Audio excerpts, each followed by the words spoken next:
except there was no Uganda,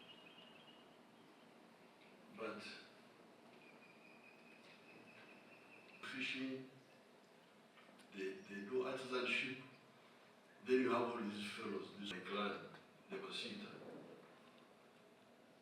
You can go from, I think even to Bukoba, Tanzania, Buhaya. You'll find my clan there. What should be the people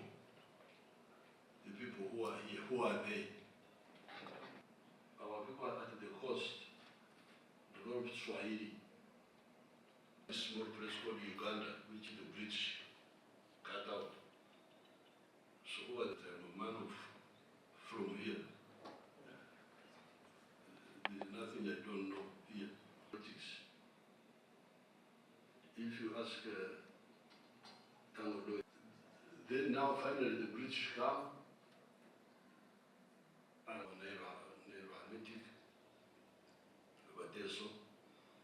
Then so why we, the Pan-Africanists, we are saying we are the British, but like for instance the British, and we concentrate on the history of wars, and yet I think diseases have killed more people in history than wars. But we neglect that, and yet history is supposed to reconstruct that past so that we avoid the pitfalls of the past and preserve ourselves. Who came back from this is what I want.